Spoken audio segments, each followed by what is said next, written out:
best of ones, this is where it's at. Teams try hardest. It's just that. Okay. Lower bracket. We're going to get into the teams, but for now, let's introduce you to them.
即将为您带来的是 LGD Forever Young 对阵 IG Vitality。Okay then, our two teams have entered the arena and will now enter their booths, getting ready for the draft, the one and only draft in this best of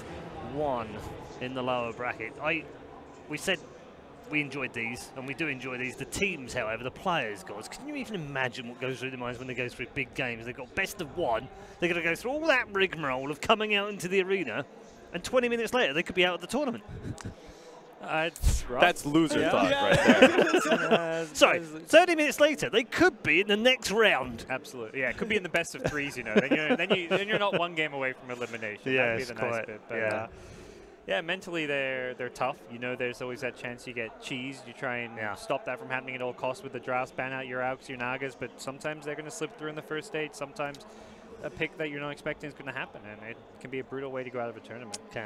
Let's start by talking about LFY, Shiva. Yeah.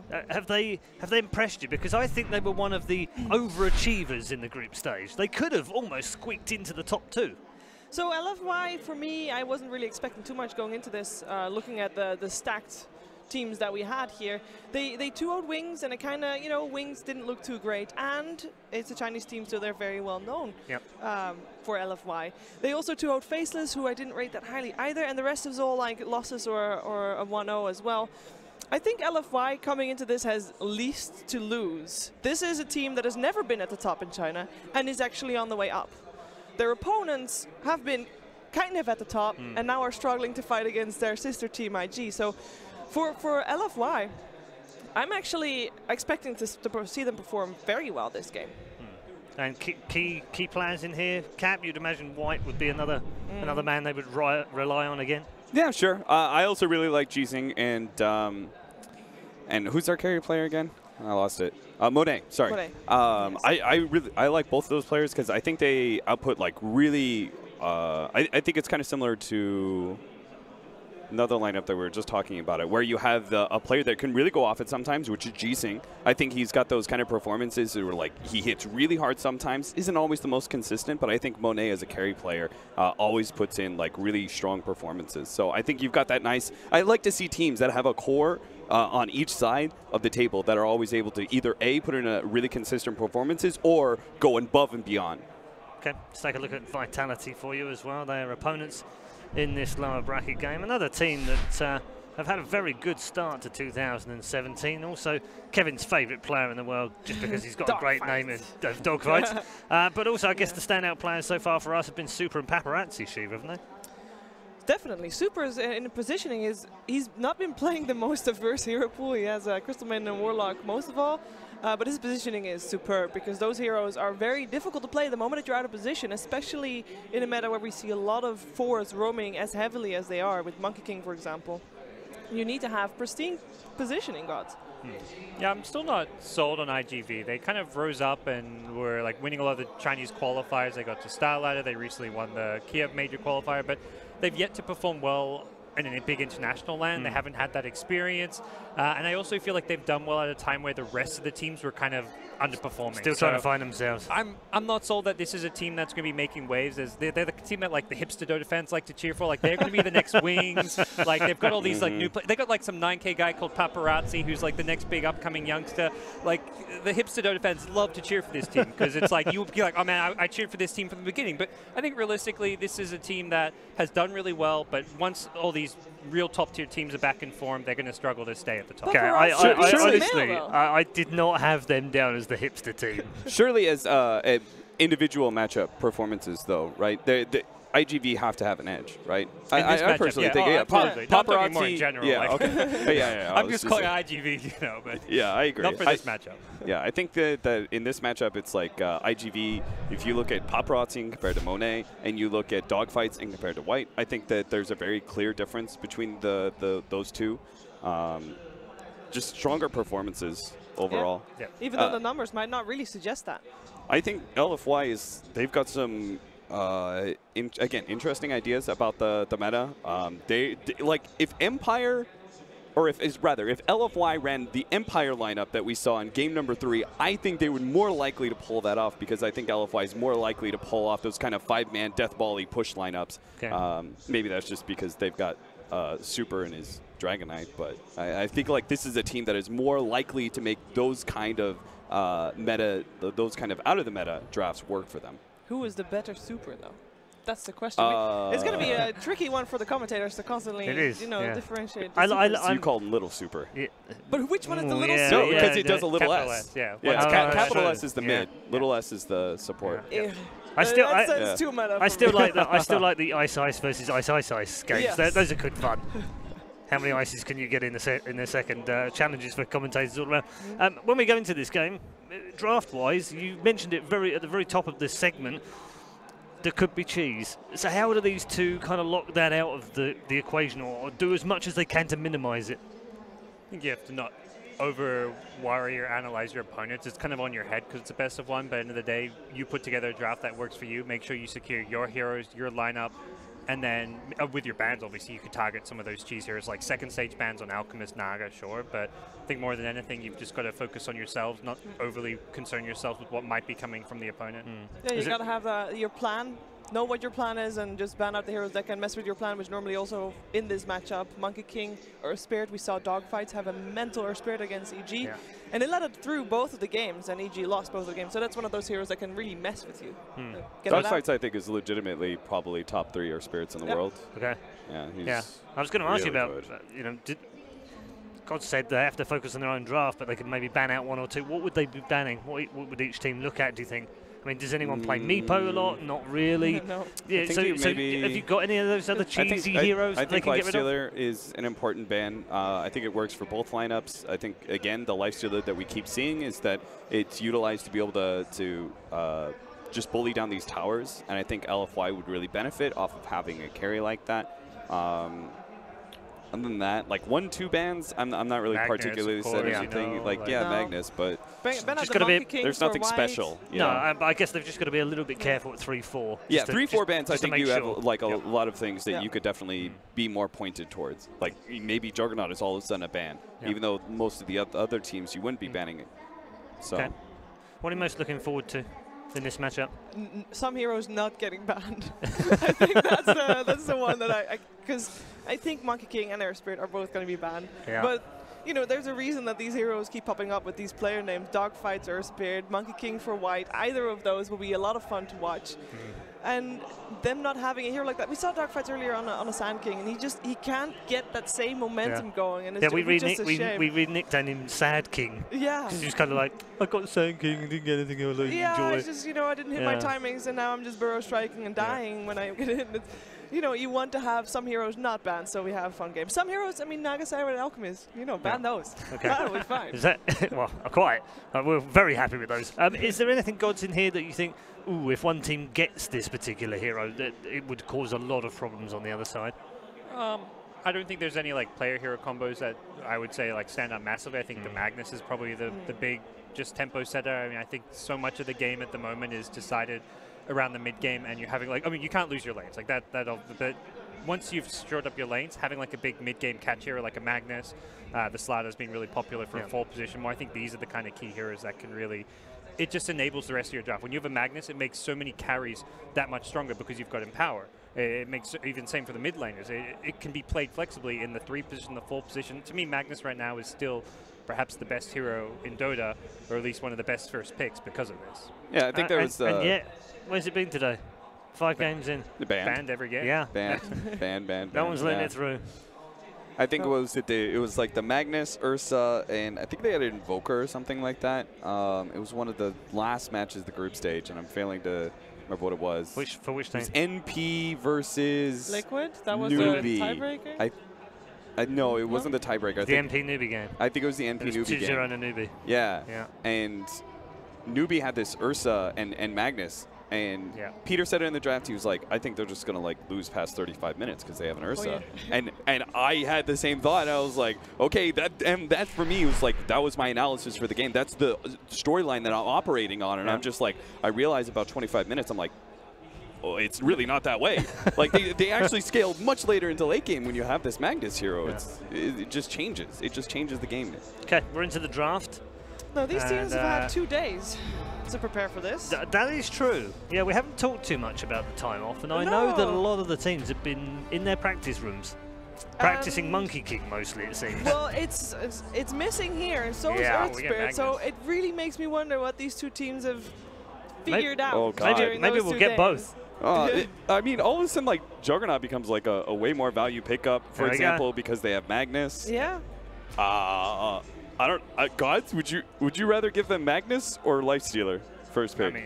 I mean, between those, because that's what it came down to, didn't it? Yeah, you'd rather give them Lifestealer. But Lifestealer is banned, so. I like the Legion ban. That's actually there was actually like it was a bit of like something that the Chinese fans flamed Jizing for during the major. So they're going to take it away from them. But yeah, Jizing was like known was only for playing Legion command. At the major, it was like, oh, you banned his Legion. LGD Forever Young, they just straight up lost. Like he was getting flamed by the Chinese fans for it. It wasn't totally true. He did play other heroes, but Legion he played 10 times better than his next. And there it is. See, I much rather would have given them the Lifestealer because I feel like all of a sudden you forced yourself to pick Juggernaut because you didn't want LFY to have its second pick. And I do not feel good about forcing Juggernaut picks. It's just love not Jug, really good hero, but I've seen them pick Jug so many times. Oh, but yeah. It's still one of those things like, is the hero really a first pick type hero? Magnus Monkey, or would you rather have Jug or a Spirit? Like, I think IG Vitality but Cap's is pretty right though, happy isn't with he? their opening, Cap's right, because they had a choice of banning the Lifestealer or the Magnus. Yep. And they banned the Lifestealer. They gave them yes, this. Paul, that's. I would imagine that if you have 2 days to think about a best of 1, they knew that they were going to get the Juggernaut, or going to have to pick the Juggernaut in this case.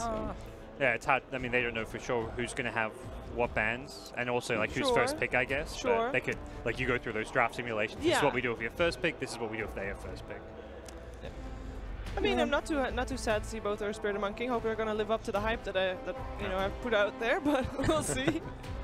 Power Monkey King. That already sounds good in itself. I mean, you got the vision for the RP. Okay, so lineups that kind of work around the early Juggernaut pick. Like, I may not like it, but it does fit what IG Vitality kind of like to be able to run. Heroes that work around that. I think you still need an initiator. Yep. You get some sort of like SF, Dragon Knight, some sort of like hero that hits towers, essentially, for your mid. You think the Jug's not going to be enough as far as a building hitter? No, I think at least when I was thinking when they played Juggernaut, it was more about like they had this healing ward for someone else to be able to operate off of. I guess LFY figured the same. They've taken away the Alp. Yeah, Leave it. I think against some of these big team fight lamps, having like an Alp type draft is always pretty good and reliable. That's your initiator right there. Yep. In July, one of his better heroes too. Yeah, Angelite Batrider was really good. And the Empire combo comes back. Yeah. Magnus PA. The Empire combo that didn't really work. No. They kind of push in that direction with the Troll Ursa bans. The options for Empower were getting more and more limited. Don't know whether PA is really the best bet. It doesn't do it. Not good against Omni Slash. Well, we said earlier, Game 2 of Empire's match, we haven't really seen an awful lot of successful PA this tournament. Keeps getting picked, but I think doesn't the seem to only have been very successful effective. ones that we've seen is from Empire, still during the group stages, but not today, unfortunately. I think it's because, like on this main stage, it's not a natural pickup, right? It's being forced into situations where you don't really like it. It was forced in that last situation, in my opinion, with Empire, and now here with LFY. And being played in the groups by Empire, that's a PA specialist as well. So IG.v, I think, are massively outdrafting this. They pick up Batrider and Warlock, both heroes that are just going to destroy any melee heroes that you're picking up because you're forced into this Magnus pickup. Man. And they're signature heroes, too. Where if we go by what IG did, you pick like a silencer in response, so you can initiate and then global silence instantly. But then you're stuck with a silencer. I don't think that's terrible. Okay. You've got a silencer. You're stuck with a silencer. Say it with a positive. Cheerio. You're with positivity and You're joy. stuck with a silencer. Yay. All right, that still didn't go. So she was just like, I'm here for the blood and tears. I mean, at the moment, I see blood and tears from the side of LGD Forever Young mostly. But, I mean, they still have 2 picks to fix it, so they can. Got a save. Now you have an answer to the Batrider initiation. They really needed that. Yeah, it felt like a necessary component. I think it's most of the PA pick I'm not a big fan of for LFY. I think like the opening 2 picks I preferred their draft and developed with the Bat Warlock as Cap kind of said. It gave IG.v a really good setup. What can you think of a better melee carry for them? Because I couldn't really think of one, considering everything that was banned out. I think you can still get I think it's this mindset you don't have to get a melee carry with with Magnus. I mean, you should, but if there's none available, maybe you just don't. Give yourself a Dusa. Yep. Who was that? Like NP? NP did that did not go well. Dusa Magnus is that was the good, GG though. after 23 minutes.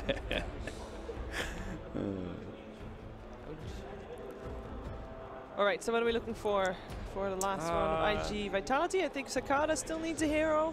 His OD is still in the pool if we're talking about more signature heroes. Super needs a hero for LFY. Yep. And the last pick will go to IG Vitality. So they got that up as well. Yeah.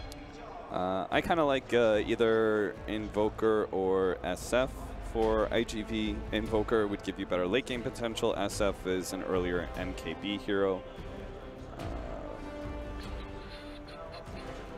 What do you like for Super on the side of LGD Forever I'm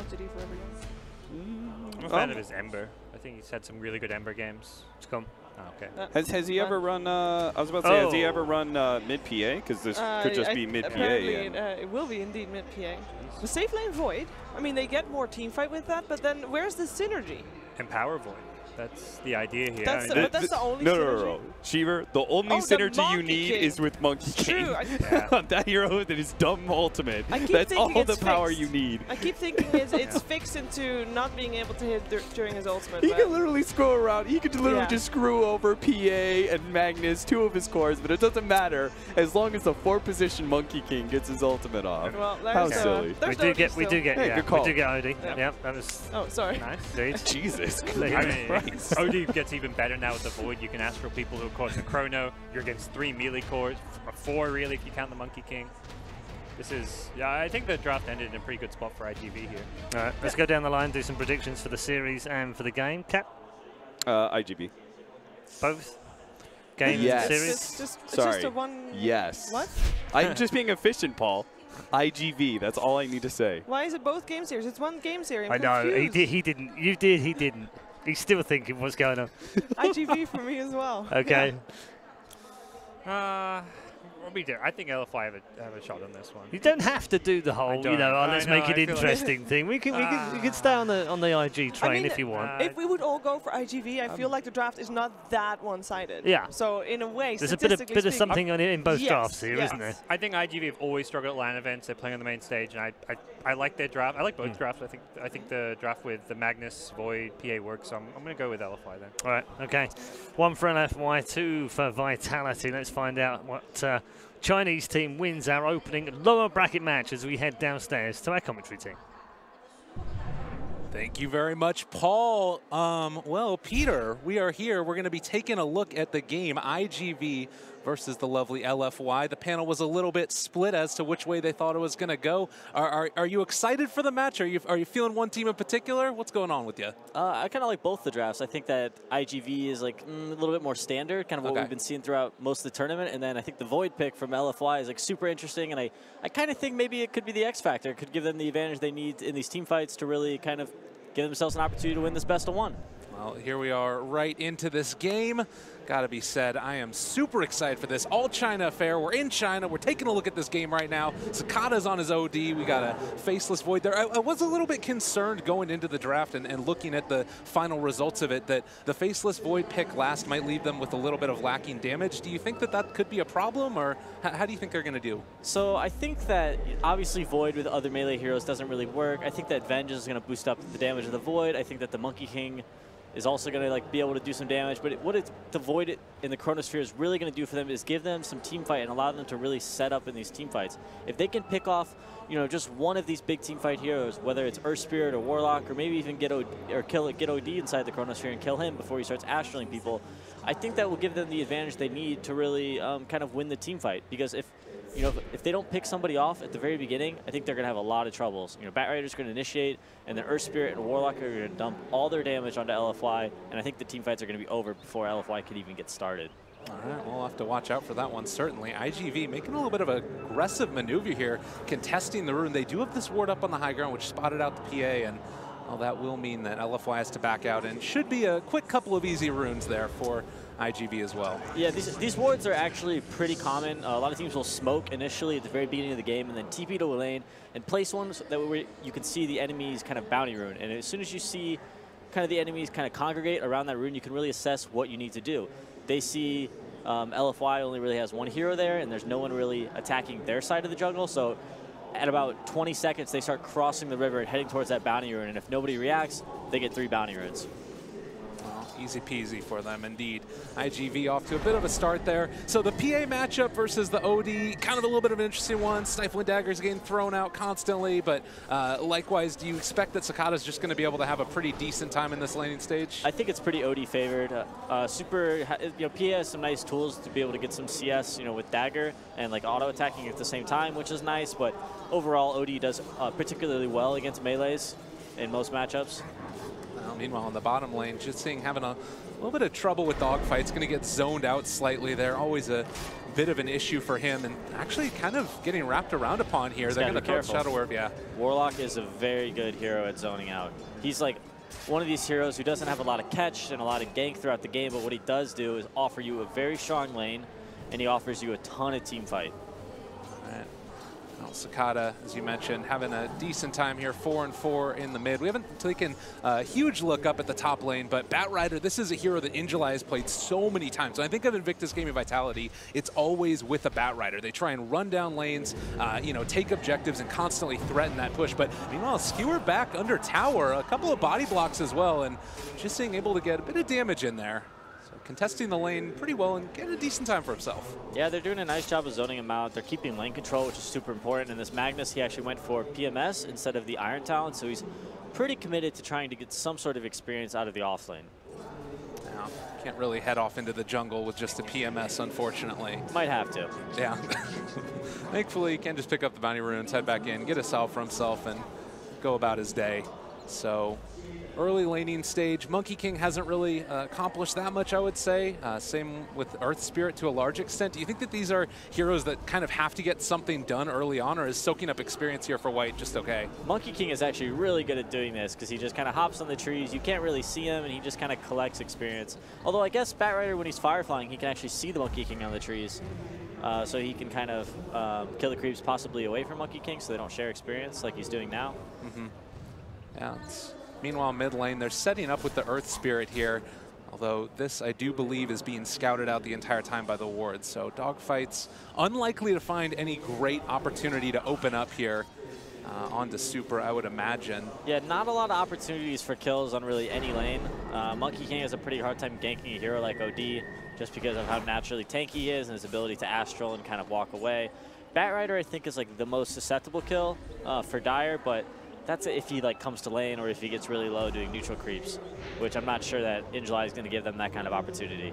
So this is kind of an interesting thing because you see over here to the side, Jising still getting a lot out of the laning phase, but it feels like Batrider is going to be getting more gold out of it, CSing a little bit better by taking out those jungle creeps. Is this something they need to be concerned about at all, or do you think Mag is perfectly content with the way his lane is going? No, Mag is not content. He's not content. He's not having a nice time. He would love to be in pretty much any other circumstance than he is now. He's managed to get level 2 with the help of the bounty rune and a little bit of experience in lane. He's picked up a Quelling Blade now, and he's going to go to the jungle with the PMS. So he'll start catching back up. He does farm a little bit faster, and he farms throughout the entire game, whereas Batrider kind of slows down farming depending on the build and depending how the game goes. Interesting little scenario here. White is up on the high ground, going to jump onto dogfights, trying to slow him down and get within range to block off that rolling boulder. White doesn't quite get it, but they still manage to interrupt. So there's the jump forward, skewer as well, and first blood going to go to Super. That was a cool blink strike.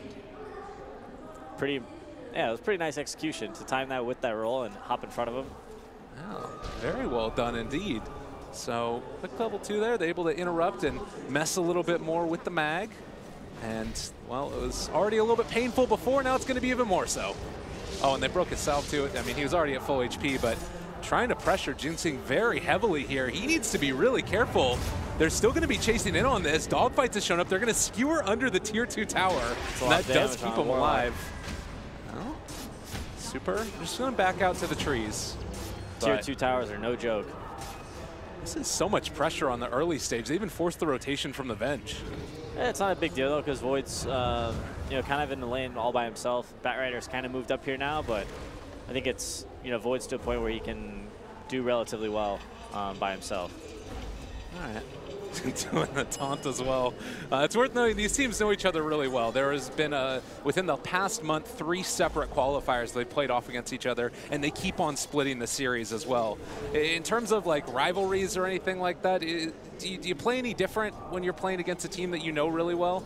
I don't know. Maybe they have some like experience in scrimming against each other, but they were in separate groups, and I think that the meta for almost every single team changed quite a bit throughout the group stage. So I think that they're all kind of looking at each other with a fresh perspective on how to play the game. All right, well, fair enough. So Super still constantly being thrown that Astral, and you compare the CS at this point, 31-11 to the 22-3. It's definitely feeling much OD favored. This is something we always knew was going to happen. Do you think that Super would be too concerned about this at all, as we do have a roll in, but Monet will just get out? I think the lane was going to go OD's way anyways. PA was able to secure the first blood, which is something for him and his teammates that OD didn't do. So, all right. I almost thought that was a courier for a little bit. I thought we were just watching the courier. No, it's just Dota 2. Yeah. Do you like the courier movement with Monkey King? Honestly, it's cute, but I'm not a big fan of the whole transform into random things. Absolutely. Well, Super made the rotation with the DD, wasn't able to find anything with Monkey King trying to get that initiation off. And yeah, when he's like, he's kind of lost this lane. He's only 200 gold behind OD, so it's not a huge deal, a couple CS, but it's really nice if you can leave that lane and kind of break. If you're losing your lanes in a game, it's very important that you break down the laning phase and kind of end the laning phase as soon as possible, so you could start a different phase of the game where maybe you have a better opportunities to collect farm.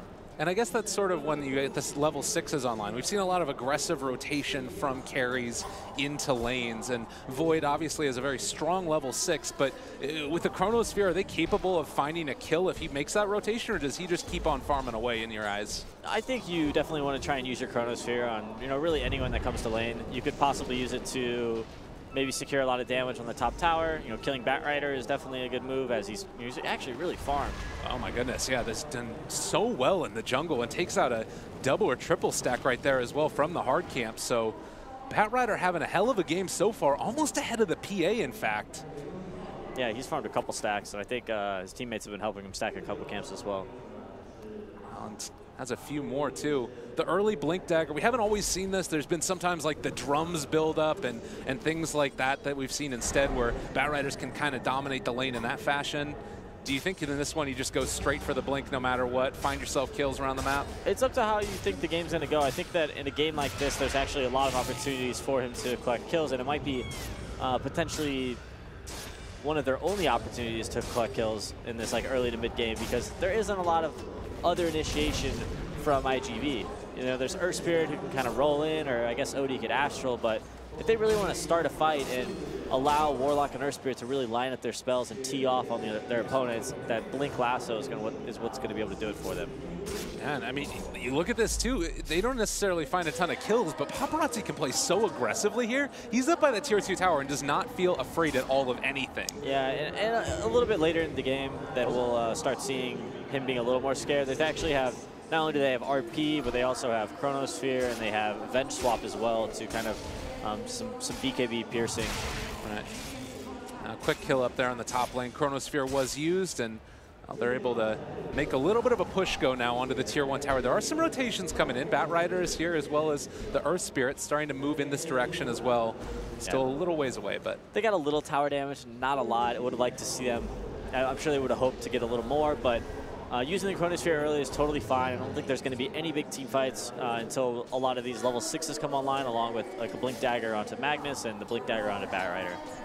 PA does have the Haster and Bottled. If there's an opportunity there, maybe you make that rotation, but as for now, they do need to be at least somewhat cognizant of the timing of this Batrider Blink Dagger. They know that he got a lot of farm in lane and that this could come out pretty quickly here. I think the Batrider is actually, the way this game is going, he is going to be the hero that can connect everything for IG.v. It's, you know, LFY has a pretty decent amount of team fight, but they need the vision to see these Warlock and Earth Spirit, so that way they can win these team fights. If they try to initiate fights without kind of finding Warlock or Earth Spirit, these fights are not going to go their way. What just happened? Did he? They found the Monkey King, and they are going to be able to catch him. So spotted out up on the high ground. They managed to get it. Good placement of the ward there. What happened to the tree?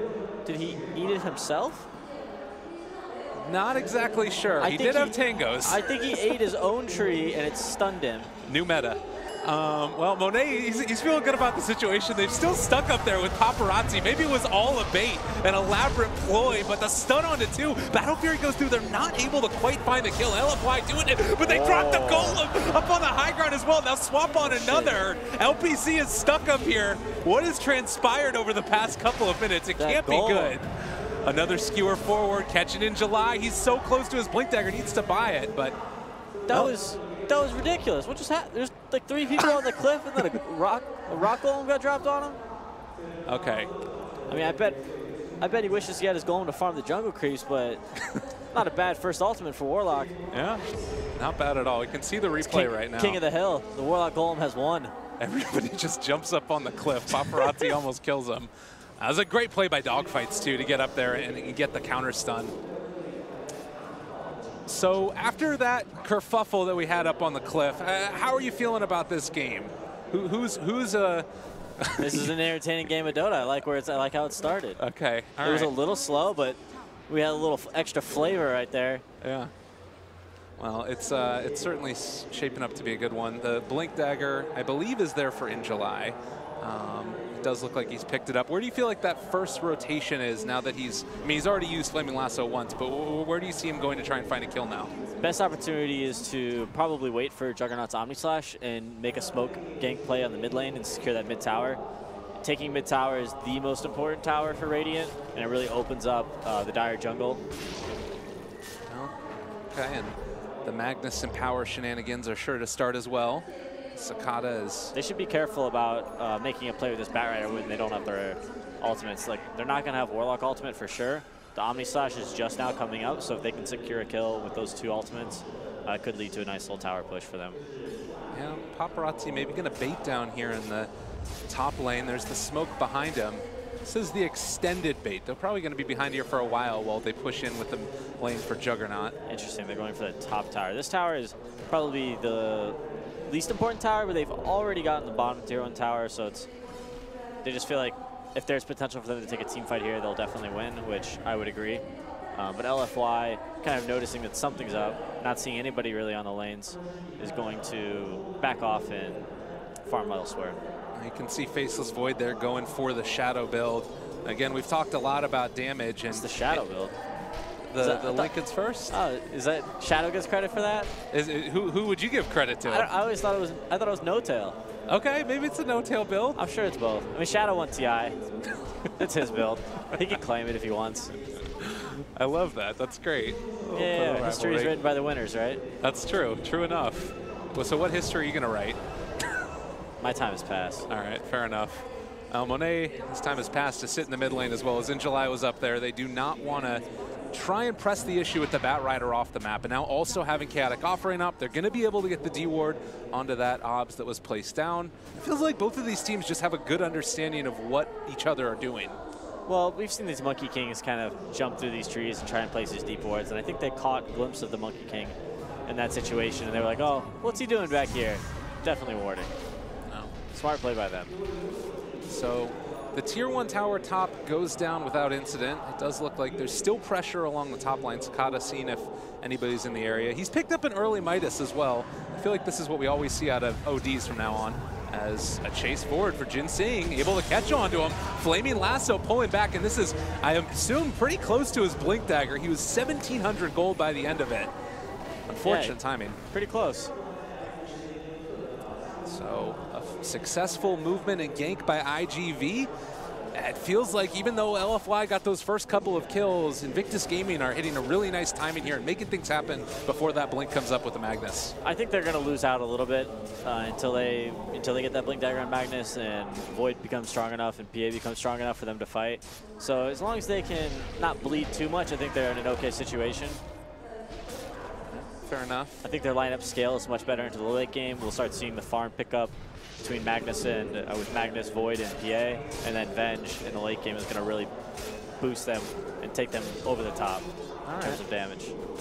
So then in your eyes, do you feel like IG.v have to really keep the pressure on now and try and make a lot happen in the early game? I think forcing the issue and taking towers with Lasso before LFY is strong enough is definitely the right play. They spotted in July there. Monkey King keeping eyes on him. Batrider's still in the area, but everybody very grouped up.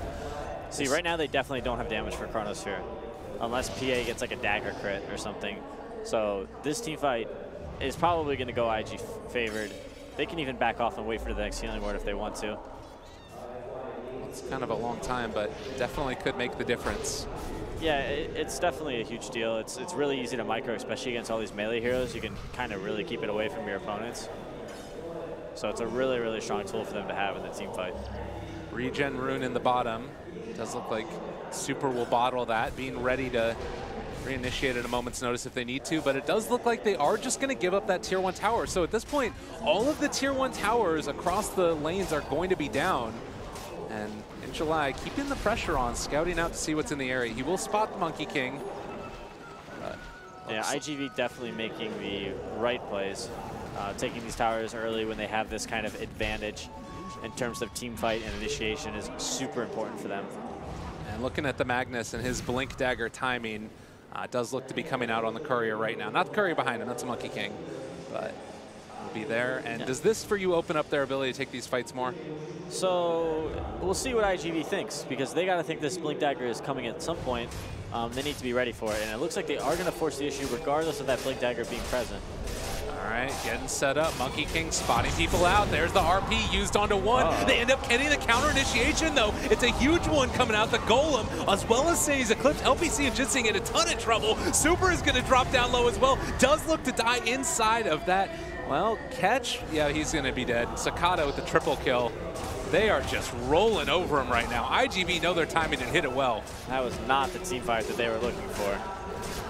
RP onto the Juggernaut, who was already spinning. Void jumped in, kind of panicked. He was like, oh, I want to get more than this Juggernaut and this Chronosphere, and Injuly on the Batrider just snagged him up, and they put him down before his ultimate came out. Well, it's not looking great for LFY in this best of one. That was a huge deciding fight. They have got to be feeling bads, man, right now. Oh, no. And I'm thinking as well, like in these best of one scenarios, when you start to get behind like this, is it even more pressure? Do you feel it more so than you would have if it was a best of three? There's always the possibility when you go into these best of ones that things aren't going to go your way, and players understand that that's kind of the way Dota is. You know, sometimes bad stuff happens and you lose games. It's unfortunate that it has to be in this kind of a setting, but it is inevitable. And when you have a team fight like this where you're like, okay, we got our Blink Dagger at Magnus, we're ready to fight, let's win this fight, and it goes this badly, it's just kind of like, oh, our impending loss is on its way. Oh, look at IG.v. They're getting hyped up right there in the booth. They know what's coming. They want to move on to that next round. And they are very well poised to do so at this point, I believe. Taking a look at the sort of difference in net worths as well and experience, you can see that 7,500 gold lead at this point and experience right around 4,000. That being said, you do have a great combination of team fight from LFY. Is it something where IG.v need to sort of play their cards right here? Can you get another big initiation off that works this time around? It's very, very difficult for LFY to initiate fights. They don't really have kind of, you know, their initiation is an RP or a Chronosphere, and as long as LFY is split up and separated, and, you know, Warlock is behind to counter initiate, or Odie is behind to Astral, whoever gets targeted, it's very difficult for LFY to find a fight. If they had some sort of a vision hero who could kind of like find these supports or find the Batrider or something, then they would have a better opportunity to land their big team fight ultimates. But right now they're just kind of going in blind, and they kind of just have to blindly blink in and hope for the best. And that's what happened for Void. He jumped in on the mid-fight, and there just really wasn't a great opportunity for him to Chronosphere. Sure, in hindsight, he should have Chronosphered the Jug solo. It was really the best play for him at the moment, but he felt like he needed to do more to win that team fight, and he was probably right. Yeah. Well, and there's the Batrider initiation comes out. They get the silence off. Oh, great play. Now they're going to be able to turn this back around. Say's Eclipse as well. No Chronosphere used again. IG.v are looking quite strong as they're going to be able to chase down LPC here. There's still the chance for a counterplay by Ginseng, but they're just going to call off the charge. LPC goes down. LFY in a ton of trouble. This poor Void, man. I feel bad for him. You see him blink, you see him jump in, and he's like, guys, I want a Chronosphere, someone, anyone, please. And they don't give him any opportunities to. And even if they did, his teammates can't follow up because they're just kind of all melee, and they're not farmed enough for him to really do anything inside the Chronosphere. It's quite a rough go. These Magnus like first pick lineups need to be super careful, because we saw that they picked Batrider, they picked Earth Spirit, they picked Warlock, and they picked OD to like help winning the laning phase. And all these heroes are so good against melee heroes, and when you pick Magnus, it kind of clues in your enemy that, hey, we're going to pick a bunch of melee heroes. And it felt even as if like LFI was trying to bait this out, as if they were trying to make the play where they were smoked up right behind the PA. But that Batrider just causes so many issues for him. Yeah, and the thing is, if you know, Void, the lasso comes out, Void jumps in, tries to save him. What's he gonna? You know, best case scenario, he like chronos the Batrider and PA gets chronoed or something. So there's a very delicate balance, and he's trying to make the perfect Chronosphere, and because he's trying to do so, he's actually not even getting Chronosphere off. So yeah, I'd like to see him just throw out the bubble and see what happens. I mean, that's a dangerous game too, right? Well, it's a much better chance at success than what's happening right now. That's fair enough. So IG.v moving in to take down Roshan. They have got a great lineup for taking high ground, but likewise, LFY have things to at least put a little bit of fear into the heart of IG.v. Granted, as you said, there's all those defensive mechanisms, but I guess something you can hang your hat on. You take your first tier 1 tower in the bottom lane for LFY. It's a small victory. Okay. You give up Roshan, but honestly, you had no business in defending Roshan anyways, so you take what you can get. Juggernaut has that Manta style completed for himself as well. It's just ready for every damn thing that LFY can throw their way. So let's say that Invictus Gaming potentially get a little bit overconfident. you hit LFY with a really big RP into a chronosphere, everybody dies, you know, it's a disaster moment, one of those types of things happens. How many of those do they need to get back into this? Is it just one? Yeah, just one. I mean, if they get like a 5-0 wipe, I think one is enough to really kind of give them an opportunity to win this game. That being said, I think it's very unlikely that that is going to happen. I think that potentially IG.v is going to line up to push this tier 2 bottom right now, and if LFY can possibly set up a ward or maybe smoke behind and wrap on them, they have an opportunity to take a team fight with a lot better chances. The issue right now is they're trying to take these team fights with no vision, but they're not really setting themselves up to do so. I think that they might have the idea just to defend their high ground, but even then, like, unless they wrap on the enemy, it's, you know, if they can get on these backline supports, if they can't do that, these fights are not going to go their way.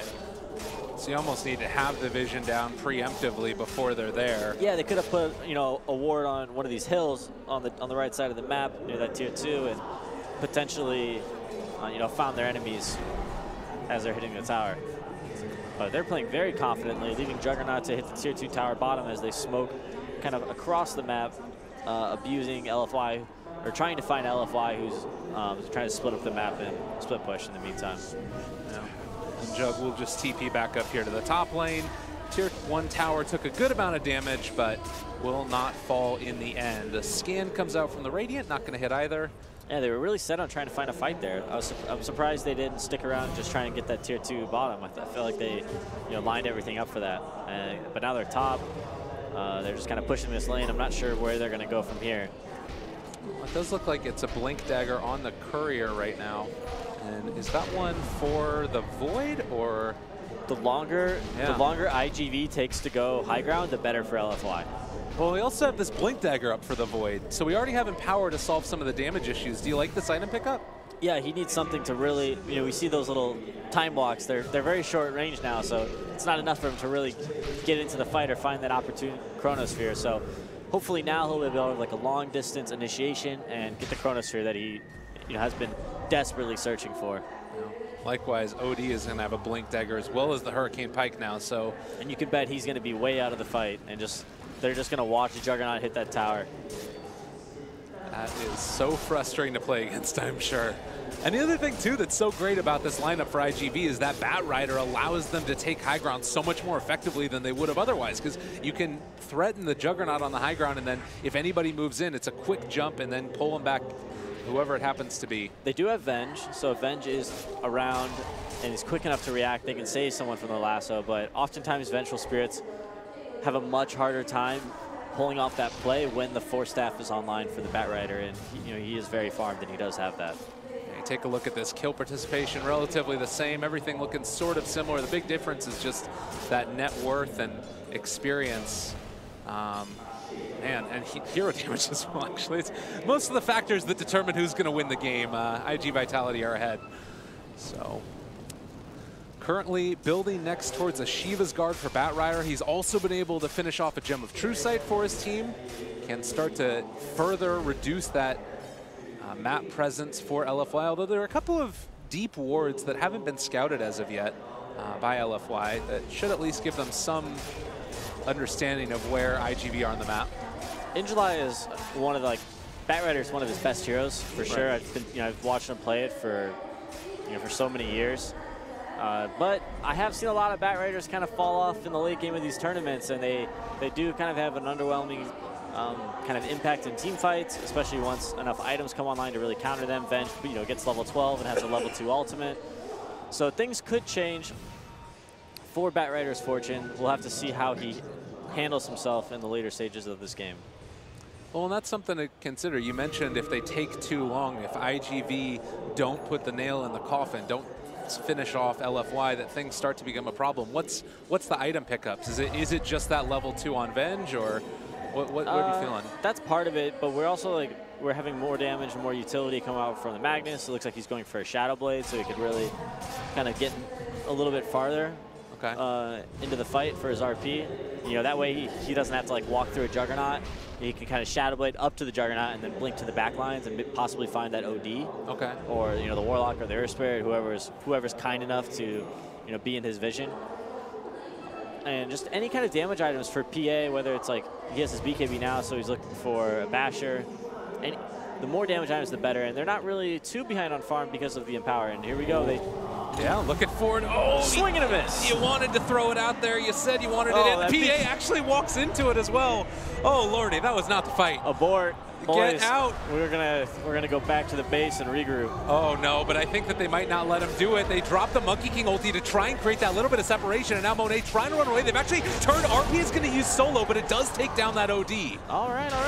Yeah, take that fight near the shrine. I like that. Smart. All right, second engagement now. They come in onto Super. They're still all Fatal Bounced up, so do need to be a little bit careful, but they're pulling it together. Take down the Warlock, take down the OD. A perfectly executed team fight from LFY. It was all planned, Jet. Is that what you're saying? I mean, I don't know if it was all planned, but there was some Dota that happened, and they came out on top. I'm sure they're happy about it. All right. First Chronosphere, or second Chronosphere of the game. You know, she didn't get a kill this time, but 1 for 2 on the Chronospheres, not bad. Well, that's got to give you a ton more confidence here. You get a solo RP, a Chronosphere that hits nothing, and somehow they still manage to win the fight. Oh, we might have a buyback here from OD. Looks like they want to fight. Thinking about Maybe going not. for it. Flame break. Paparazzi is still shadow bladed. And it looks like LFY going to make the clean escape. So they take their second tower now. A bit more gold for the entire team, a little bit more map control. They're starting to find some serious farm in their cores. That fight was huge for them. I mean, this is starting to feel like the beginnings of a comeback, certainly. You take a look, it's still 10,000 net worth lead. It's something. They're still very behind. Their cores are pretty farmed, but their supports are definitely lacking. I think. Well, I mean, they have their BKB now in PA, so they're a lot stronger. They just need to continue to build up items and keep farming. And if IG.v is threatening to them to the point where they can't farm anymore, that's when they need to fight. Okay. Well, it's interesting, too, because, like, looking at the way that these fights have gone a little bit for IG.v, Earth Spirit Dogfights has just been having a fabulous time, constantly getting those silences off in clutch moments. He broke the smoke there to start the full initiation off as well. The panel talked about Dogfights being one of the best Earth Spirits. Yeah. But, I mean, he is, for sure. But it's also very, very easy to play Earth Spirit against melee heroes. Yeah, that's fair enough. Earth Spirit looks very good against melee heroes, so this is a great game for him to really shine. It's a great game for IG.v to go ahead and pick up that Earth Spirit for him. So in your eyes, how do IG.v try and close this out? Because it still feels as if it's sort of in a position where they can close it out in the next couple of minutes. Am I wrong? Am I reading that incorrectly? It's tough. It is really tough for them to go high ground. Now that we have the RP online, the Chronospheres with the Blink Dagger have a lot more utility. It's tough to go high ground. I think that they're probably going to need an Aegis on Juggernaut. Juggernaut's, I think, a little too susceptible to dying at this point inside Chronosphere if he tries to go high ground. And Juggernaut's really their only building hitter, so they're pretty dependent on him being able to, smack the tower. Right. Oh, and we've just seen how quickly, in the blink of an eye, a PA jumps in and melts this IG.v lineup. But OD kind of farming up, getting like a blink and a hex and a BKB is like, or not, maybe not BKB, but a hex. After this Shivas might be an opportunity for them to really take and win a team fight. And if he can blink in and find the Magnus or the Void or someone and hex them up and burst them before they're able to get off their big ultimates. Okay. And maybe eventually thinking about an answer for Super as well, like either via the Bloodthorn or possibly, I guess the Juggernaut going for the Silver Edge is going to be that answer that they're looking for as well. It's a nice way to kill PA. Don't know if the item helps them that much. And I guess with BKB online, it also makes it a little bit more difficult. That's true as well. It's a nice damage item overall. We've seen some Juggernauts, especially the Chinese Juggernauts, really go for that Shadow Blade build on Juggernaut, but we'll see how it works out. I don't think it's been particularly useful just yet. Yeah. Well, and you take a look at the relative net worth. Juggernaut's still sitting at 18,000 for himself. He's building towards that. Scotty now. Paparazzi does just feel like a monster. He doesn't do that much damage. No? No, I don't think so. I don't know if Scotty is necessarily the build. Sure, maybe he'll live through these big team fight ultimates, but LFY has so much damage as we go into the late game. Okay. With Empower, Venge Auras, PA crits, Monkey King ultimates. there's a lot of damage. And Juggernaut, I think he's just going to die in these ultimates. So in your eyes, what is it then? Was it an MKB or something to keep him more survivable? I think it's more about them being able to initiate the fight and pick somebody off. So like a Blink Abyssal could have been a great option for him. I guess we'll have to see how it works out in these fights, but yeah, we'll see. It's just this this like Shadow Boy build doesn't really do a lot for him in team fights, and I think that's where they're going to start to struggle now that LFY is kind of coming online. I saw there that Roche cam come up. This is now a much less easy Roche fight for IG.v than it would have been previously. The Scotty is done. Gotta be careful about fighting near that shrine. God, the invis. I believe that LFY do have detection, but looks like they're going to mosey on up to the top lane, see if they can catch somebody, but we'll not be able to get it. Only a dust and some sentries on Venge. Okay. So no gem for them quite yet. Might be a nice pickup for them to think about next. Or just kill the Bat Rider, take his. Easier said than done, but definitely an option. All right. Probably the preferred option. Well, we've had stalemate. Yeah, and this is a situation where I feel like IG.v would be the ones that are a little bit at the advantage because of that vision that they gained by virtue of Bat Rider and also having the gem, but we still see a lot of wards on the map for LFY. IG.v does not do Roshan very quickly, so they're definitely looking to team fight, and LFY would be fools to walk into that pit versus Warlock or Spirit. Well, the wraparound is coming. The smoke movement, Bat Rider in July leading the charge. They're going the long wraparound. Fight near the shrine. If you don't know where your enemies are, get near your shrine and stand on the high ground. All right, they're going, moving in. White is going to be the first one that they find. Pull him back in. A quick jump, but they're able to swap him out. Still, LPC gets the stun off. Dogfights. One gets the magnetized on one. The Chronosphere able to connect and control up that OD. They drop the rock on top of him as well, but immediately going to be able to go inside that Astral Imprisonment, saving himself alive as well. Omni Slash comes out. Is it going to be enough damage? The Sanity's Eclipse is a ton of damage. Super turned upon now as well. Needs to get the heck out of dodge, but Dogfight still chasing, still trying to find him. We'll have another stun to follow it up as he comes out of the BKB. Not going to connect with the flame break, pushing him back down to the low ground. They caught a hold of him and they take him down. 4 dead for LFY. IG.v again, the ones coming out on top. Yeah, poor positioning from LFY. They were a little bit confused about where their enemy was, and I think that they did make a big mistake by not getting to that shrine, or at least backing up into their high ground. Like they were just kind of standing idle, kind of trying to figure out what was going on with the game. And when there's so much on the line like this, you got to play a little tighter than that. And it felt like they were starting to make that comeback too, but as you said, it all comes down to these team fights, and well, now IG.v knocking on the door of high ground with no great way to get the counterplay out. Yeah, these are the opportunities that IG needs to go high ground. Have these big team fight ultimates used and them not taking too much damage from it. And in that last team fight, they took no damage from it, and they're able to take that tier 3 tower, which is going to open up the shrines for them, and then probably Roshan following. Just saying, you see there, he wanted that RP so badly, but they were really split up. Yeah, they were all over the place. Monkey King and Venge were totally far away from their team, and then they Chronosphered the OD, who was kind of off on his own, but that Shiva is making OD so tanky, so now Void is really struggling with damage. Oh, and they are moving in now towards Roche, but it's already falling quite rapidly. Super in the meantime farming Ancients. The stun, not quite on the mark, but they pull back in the PA. All right, maybe the setup though for the big RP, connects onto 2. Where's the Void? Does he have enough damage here? It doesn't quite look like it. LPC is dead because they have this OD on the back line. Is gonna end up probably killing his own team because of this Chronosphere that's dropped. Super now gone upon as well, in a hell of a lot of trouble. They lift up the Magnus to boot. Super gone, Ginseng gone, triple kill for Sakata. Aegis in hand, IG.v looking to close out this best of 1. He almost killed that illusion in that Chronosphere. He wanted it, but I mean that 15 gold or whatever it is was just a little too daunting for him. Yeah, it's a rough one then that goes down in that way. Nah, not his best game on Void, I think. I mean, there's so much pressure on this as well. He's definitely not set up for success, but that was a pretty big team fight, and chronoing nothing more than an illusion is not too good.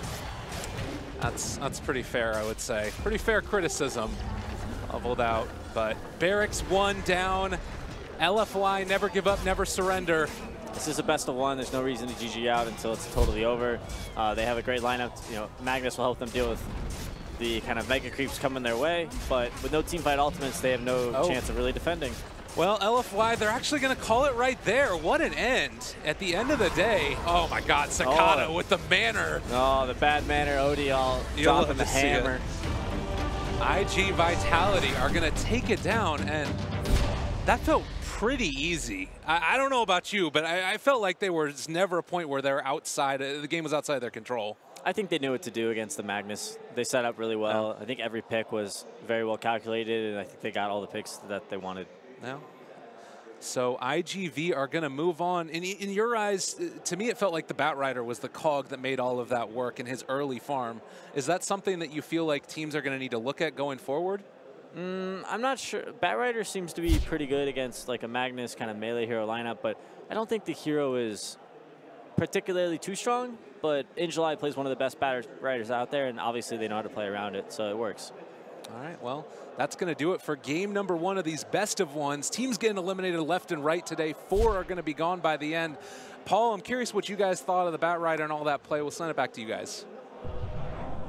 Thanks very much, Lyrical. Yes, a very clear-cut winner in our first best of one. I wonder what our panel made of it. And, well, let's ask them now. Gods, what went wrong for LFY there? Started in the early game. Monkey King wasn't very effective, to say the least. I was watching the minimap because like we just have the observer, so we can't obviously click around so much. But what was watching he doing? his dot on the minimap, I'm like, went from top to bottom. He could have contested the Batrider jungle. He could have gone bottom. He could have helped mid. I don't know. I didn't really feel any impact from him at all this game. He was role-playing George of the Jungle, just jumping from tree to tree to tree. Literally, it just was doing nothing else. And the little King of the Hill battle there. Yeah, I mean, this was good. This was fun. To further berate him, like, he gets stunned because he tingos the tree he's on here. I'm just like... There were so many flabbergasting plays from LFY. And also some really strong ones from IG.v. Yeah. Dogfights in particular. Oh, yeah. Yeah, I mean, they didn't do anything wrong, did they, IG.v? They just waited, you know, just knew that the game was theirs and just made sure they did all the things they needed to all the way through to make sure they got the win. What I think is really good for IG.v in this particular game, it feels effortless. This is just, you know, it's their game plan and then you get interrupted. They just do what they do. They don't show anything off that they haven't before. So going forward, you know, they have maybe still got more up their sleeves than what we just said, but it seems so easy. And what do you learn if you're watching, if IG.v is going to be your next opponent, what do you learn from this match? You learn not to AFK jungle your first Yes, which, to be honest, you know, should have been a given. Yeah, you learn that if you're going to pick Magnus and you're facing in July and they need an initiator and you're going to have a bunch of melee heroes, don't leave Batrider. I mean, they're like... They banned Alk. I think they were too worried about some of the cheese heroes, I guess you could say. They had a line that could have easily dealt with an Alk, perhaps, but... or at least dealt with an Alk. Void had some pretty questionable chronos, but it's also a hard Void game because there's no damage to throw on the chrono, really. It's just like stifling daggers. I guess Wukong's command is theoretically meant to combo with it, but... It didn't really get off at all. And the Magnus on its own, like, he didn't get any help from... How did he watch them? How did he watch the jokes just spin away like that? And then Chrono. This was I mean, at this point, they are already too far behind. I feel like it all fell apart in the laning stage. Magnus was level 5 by like 9 minutes into the game. He couldn't get anything done, and yeah, it was I think a very demoralizing game for LFY as well. Well, I think yeah. The early-ish GG. Yeah, they're not really that early, but they did. You know, they're like, okay, we're done. There's no way back into that, and they were right.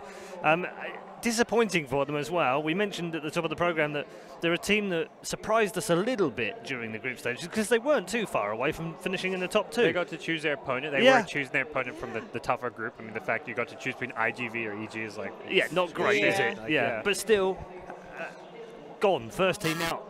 Not a satisfactory result for them at all. No, I mean they were definitely one of the bottom the ranking teams coming in. I think they didn't qualify for the major. They weren't really that close in those qualifiers. But considering their group stage, they would have expected more. And considering they were versing a team they should be familiar with, having played a lot in the Chinese scene, it shouldn't have been such a one-sided affair. IG.v, what do you make of them? I mean, they had a weird group stage, didn't they? Sometimes they looked really great, and then other days looked awful.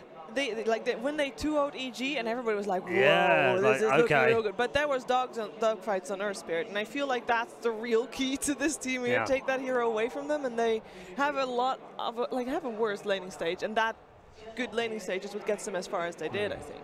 Yeah, I think that this is probably there are I think a number of teams who the patch is still relatively new. We're still making adjustments from 7.0 to 7.04. We did have a difference in the meta, I think. So some of these teams, they don't really have the most fully fleshed out strategies. I think, like for example, IG, I feel like they have like 2 or 3 really strong ones, and they can rotate between those. I think some of these other teams only really look good on like 1 or 2 strategies or even less. And I think that may be one of the things that determines this tournament, right? Is who actually has the most versatility in their draft right now, who actually is the most fleshed out across the board. Yeah. Okay. Definitely And agree. any final consolation words for LFY? Oh. Get better at Monkey King. See, and Play that's, some more pubs. see, that's the point, though. You know, during the group stages, White was their star player on Monkey King. The reason I kept bringing him up is like, if you know, LFY, they're not that high tier team, and if you're gonna follow them, and that's the person to follow because his Monkey King is great. And then, you know, they show this, and I feel like maybe the nerves got to them. Overall, it's a fairly young team, and they're playing in front of a home crowd. IG.v is the more favorable team for the crowd as well, and as people might have noticed, they will show their favor in the cheering as well. So, you know, it's interview time. Yep. Let's cut across and get Jack to convert the interview for us. We finally made it past. How do you feel? Really happy. We finally managed to advance past the first round in the LAN. It's a big breakthrough for us. Before you came here, did you give your team a goal? Where did you think you'd finish? To us, because we haven't played well recently, so we just hope to not get eliminated in the first round, and we achieved that. Very happy. Just not one round, and that's it. Yeah, we'll just take it one game at a time moving forward.